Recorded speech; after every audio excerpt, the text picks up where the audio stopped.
అందరికీ నమస్కారం. హోమియోపతి వైద్య శాస్త్రము doctor Samuel Christian Frederick Hahnemann అనే ఆయన జర్మనీ వైద్యుని చేత కనుగొనబడింది. నిజానికి శాస్త్రం గురించినటువంటి సమాచారము అంతకుముందు చాలా సంవత్సరాల క్రితమే ఇవ్వబడింది. అయితే డాక్టర్ హ్యానిమన్ గారి ద్వారా సరైనటువంటి పద్ధతిలో ఇది గ్రంథస్థం చేయబడింది.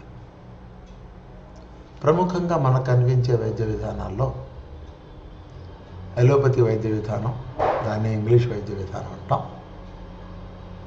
ఆయుర్వేద వైద్య విధానం చాలా పాతది, కొన్ని వేల సంవత్సరాల నుంచి మనతో ఉన్నటువంటి వైద్యకీయ పద్ధతి. హోమియోపతి వైద్య విధానం గత 3 శతాబ్దాలుగా మనతో ఉన్నటువంటి వైద్యకీయ పద్ధతి. 3 అంటే 2.5 శతాబ్దాలు అని చెప్పవచ్చు. అలాగే అందరికీ సుపరిచితమైనటువంటి న్యాచురోపతి లేదా నేచర్కి సంబంధించినటువంటి వైద్యకీయ పద్ధతి ఒకటి మనకి బహుళ ప్రయోజనంలో ఉన్నది. ఈ 4 వైద్య విధానాల్లో అన్నింటికన్నా చాలా మంచి వైద్య విధానం అని చెప్పదగ్గది హోమియోపతి. అలాగని వేరే వైద్య విధానాల్ని మనం తక్కువ చేయాల్సిన అవసరం లేదు. కారణం, ప్రతి వైద్య విధానాన్ని భగవంతుడే సృష్టించాడు. అలాగే ప్రతి వైద్య విధానానికి కూడా కొన్ని మితులు, పరిమితులు ఉంటాయి.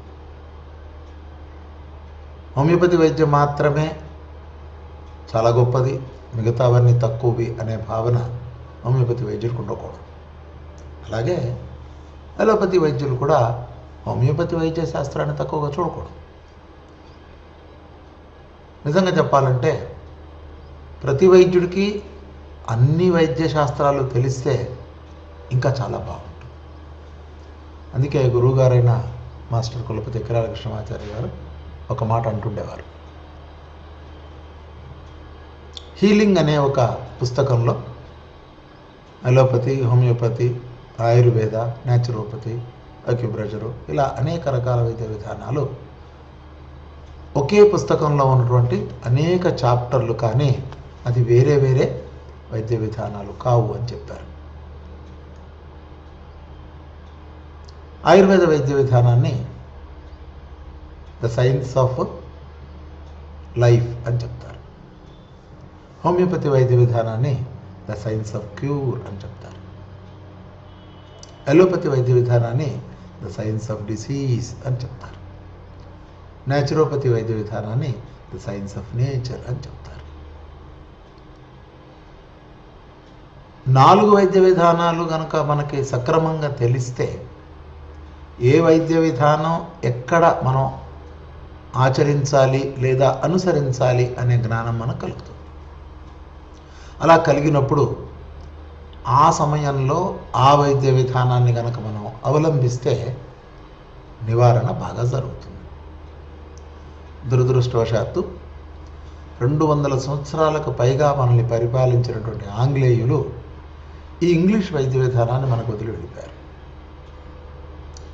తర్వాత ప్రభుత్వాలు కూడా ఈ వైద్య విధానాన్ని ఎక్కువ ప్రోత్సహించాయి. కానీ దేశీయ వైద్య విధానాలు అనేటువంటి ఆయుర్వేదం మీద లేదా యోగా, ఈ మధ్య ఆయుష్ అనే ఒక డిపార్ట్మెంట్ పెట్టారు.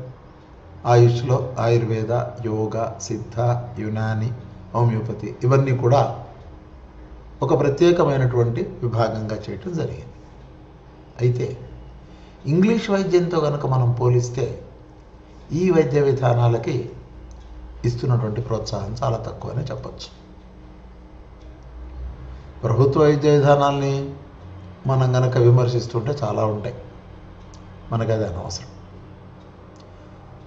సర్వమానవాళి యొక్క ఆరోగ్యమే మనకి ముఖ్యం. ఈ ఆరోగ్యాన్ని మనం ఎలా చెడగొట్టుకుంటున్నాం? రోగి అంటే ఎవరు? ఏ విధంగా స్వస్థత పొందాలి? స్వస్థత ఒకసారి వచ్చిన తర్వాత ఏ విధంగా ఆరోగ్యవంతుడుగా మిగలాలి అనే విషయాలు మనం హోమియోపతి క్లాసుల ద్వారా తెలుసుకోవడానికి ప్రయత్నం చేద్దాం. మనిషి సహజంగానే ఆరోగ్యవంతుడు.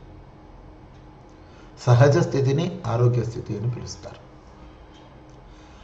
ఆ సహజ స్థితిని మనం ఆహార నియమం లేకపోవటం వల్ల కానివ్వండి, విహార నియమం లేకపోవటం వల్ల కానివ్వండి, అస్వస్థతని పొందుతున్నాం.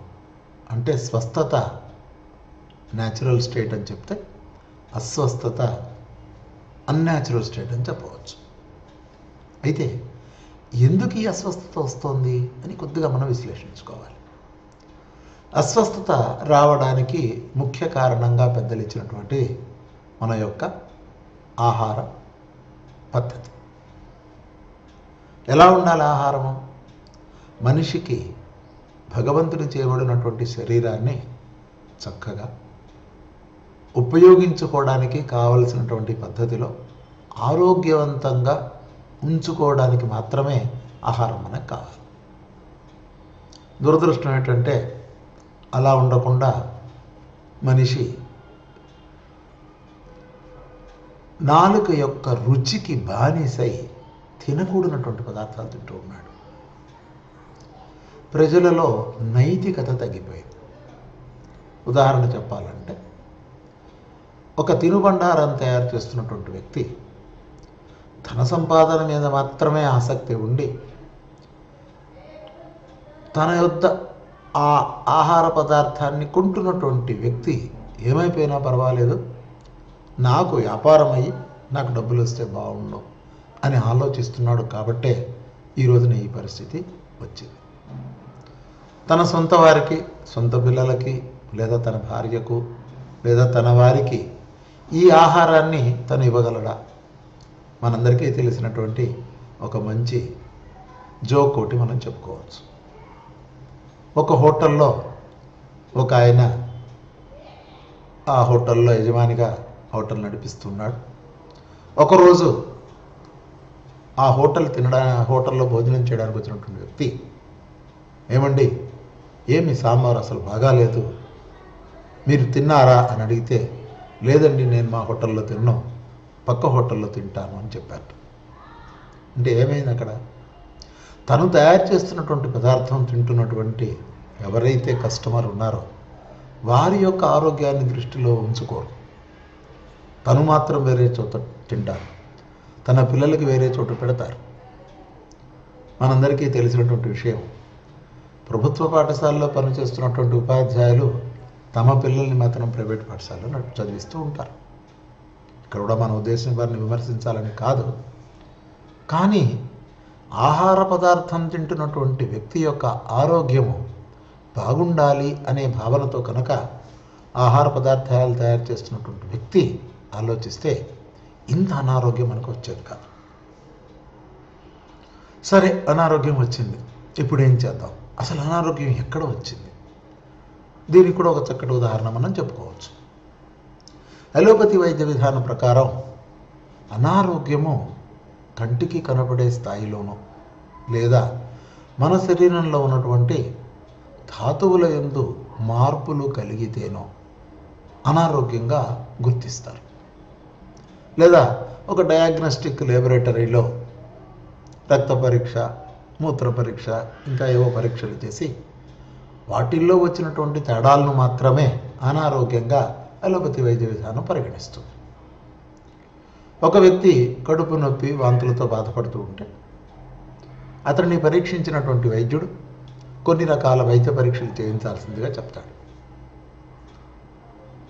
ఎండోస్కోపీ మొదలైనటువంటి పరీక్షలు చేసిన తర్వాత ఇతని కడుపు నొప్పికి లేదా వాంతులకు కారణము కడుపులో అల్సర్ అనేటటువంటి ఒక వ్యాధి పేరు చెప్తారు. హోమియోపతి వైద్య విధానంలో ఒక్క స్టెప్ ముందుకు వెళ్తాం మనం. అలోపతి వైద్య విధానం వాళ్ళు కడుపు నొప్పికి లేదా వాంతులకు కారణం అల్సర్ అని చెబితే హోమియోపతి వైద్యుడు అడుగుతాడు, అసలు ఈ అల్సర్ ఎందుకు వచ్చింది అంటాడు. అల్సర్ రావడానికి కారణం అతనికి మానసికమైనటువంటి ఒత్తిడి అయి ఉండొచ్చు, సరైనటువంటి ఆహారపు అలవాట్లు లేకపోయి ఉండవచ్చు, లేదా తన మీద తనకు నియంత్రణ లేకపోయి ఉండవచ్చు. ఆహారంలో నియంత్రణ లేకపోతే అనారోగ్యం చాలా తొందరగా వస్తుంది. ఆరోగ్యం పాడైపోవడానికి ముఖ్య కారణం ఆహారమే అని ఇంతకుముందు మనం చెప్పుకున్నాం. ఇందాక చెప్పిన ఉదాహరణలో ఇంకొక ఉదాహరణ కనుక మనం తీసుకుంటే, ఒక వ్యక్తికి గారెలు అంటే చాలా ఇష్టం. వడలు అంటారు, గారెలు అంటారు, ఒక్కొక్క ప్రాంతాల్లో ఒక పేరుతో పిలుస్తారు.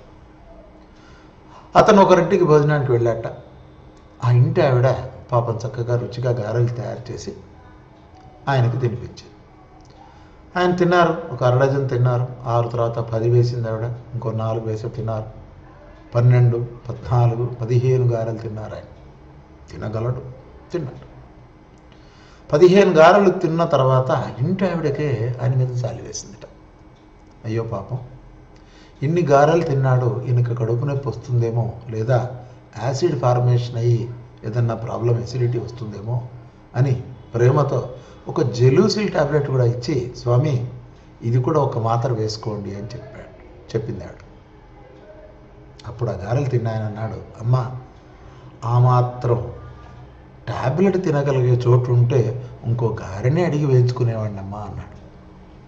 ఇందులో మనకి అర్థమైంది ఏంటంటే, గారెలు తినటంలో తన మీద తనకు నియంత్రణ లేకపోవటం వలన వచ్చిన అనారోగ్యం. ఆరోగ్యవంతులైన వ్యక్తికి మీరు కనుక అలా ఇస్తే కనుక ఒక 4-5 గారెలు తినగానే తన యొక్క కెపాసిటీని బట్టి వెంటనే చెప్తాడు, ఇంకా చాలమ్మా, నేను మళ్ళీ తినడం అనేటటువంటి ఒక దీనికి వెళ్లకుండా ఆరోగ్యాన్ని కాపాడుకోవడానికి ప్రయత్నం చేస్తాను అని అనిపిస్తుంది. ఎప్పుడైతే ఆరోగ్యం కాపాడుకుంటామో అనిపిస్తుందో వాడు తింట మానేస్తాడు.